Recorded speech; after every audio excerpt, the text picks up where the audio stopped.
माननीय सांसद हजारीबाग श्री जयंत सिन्हा जी से अनुरोध है कि अपनी बात को अत्यंत ही संक्षेप में रखें। माननीय सांसद हजारीबाग श्री जयंत सिन्हा जी। बहुत बहुत धन्यवाद। आदरणीय मुख्यमंत्री जी, माननीय सांसदगण, आदरणीय विधायकगण, झारखंड सरकार के सब वरिष्ठ पदाधिकारी, आप सबको मेरा नमस्कार, सादर जोहार।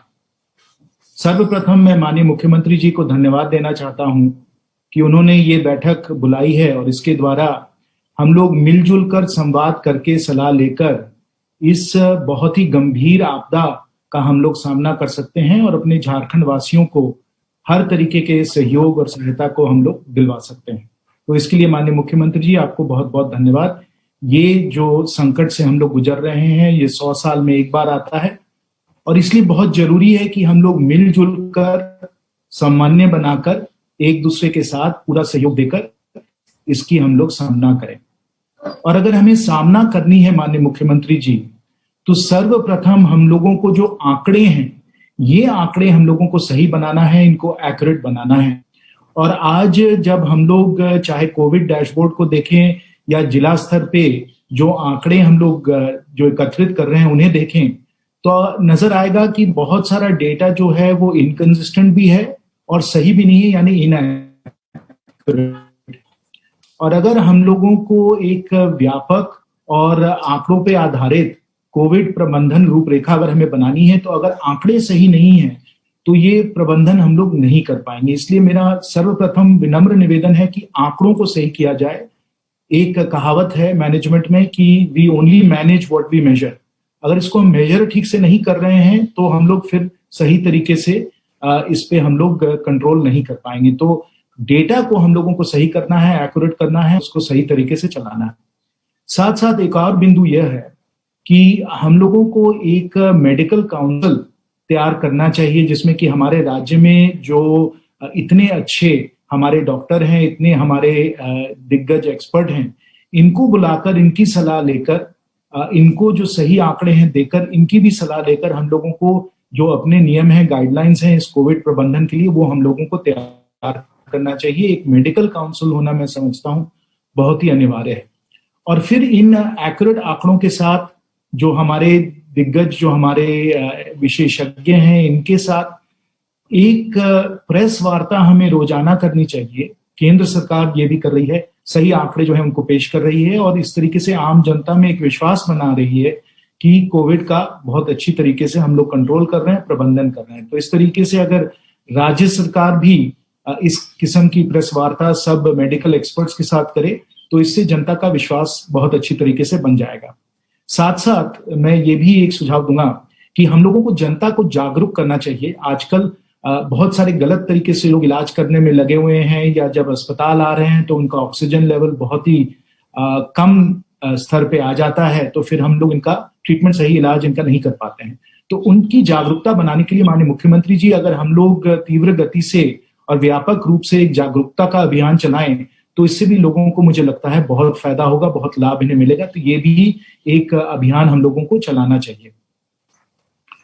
और जो हम लोगों के जो सार्वजनिक कोविड केयर सेंटर हैं, विशेष रूप से जो स्वास्थ्य केंद्र हैं और सदर अस्पताल हैं, इनकी स्थिति माननीय मुख्यमंत्री जी इस समय बहुत ही जर्जर है।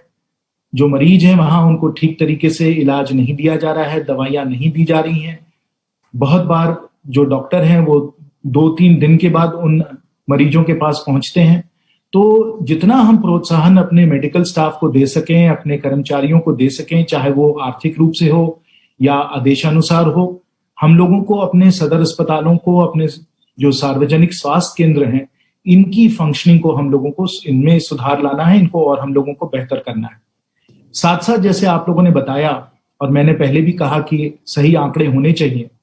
जो हमारे अस्पतालों का और कोविड केयर सेंटर का रियल टाइम का डेटा है, और यहाँ मैं रामगढ़ जिले के बारे में आप लोगों को बताना चाहूंगा, जहां माननीय डीसी साहब ने और सब जो लोग हैं मिलजुल कर उन्होंने बहुत ही अच्छी तरीके से जिला कंट्रोल रूम चलाया है और रियल टाइम डेटा हर हॉस्पिटल से लेकर जो लोग इलाज के लिए प्रयासरत हैं उन लोगों को सही आंकड़े देकर जल्द से जल्द उनको हॉस्पिटल में सुविधा दिलवाई है। तो इसी प्रकार से रियल टाइम अगर हमारे कंट्रोल रूम चले, वहां से एम्बुलेंस का डिस्पैच हो, ये मैं समझता हूं बहुत जरूरी है और कई जिलों में इसे किया भी जा रहा है, लेकिन कंट्रोल रूम की फंक्शनिंग जो है ये बहुत बहुत जरूरी है। दो और विषय माननीय मुख्यमंत्री जी, फिर मैं अपनी बात समाप्त करूंगा।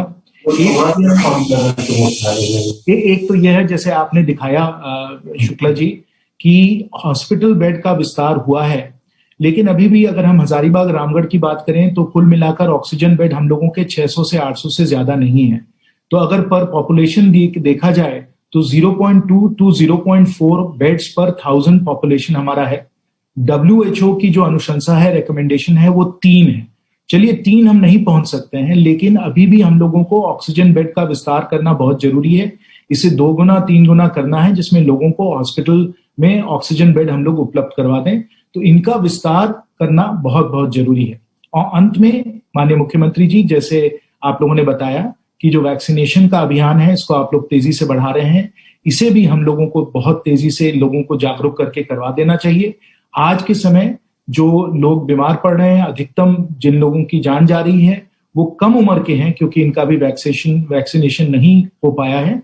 तो मैं आपसे विनम्र प्रार्थना करूंगा कि लोगों को जागरूक करके वैक्सीनेशन का जो अभियान है, इसको टीकाकरण का अभियान को हम लोग तीव्र गति दें और जल्द से जल्द खासकर कम उम्र के लोगों को हम लोग टीकाकरण उपलब्ध करवा दें।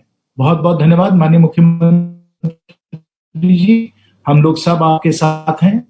झारखंड वासियों के लिए जितना हम लोग मदद कर सकते हैं, सहयोग कर सकते हैं, चाहे वो निजी तौर पे हो या केंद्र सरकार के द्वारा हो, वो हम लोग पूरी तरीके से प्रयासरत हैं और आपको अपना पूरा सहयोग जरूर देंगे। बहुत बहुत धन्यवाद। जय झारखंड।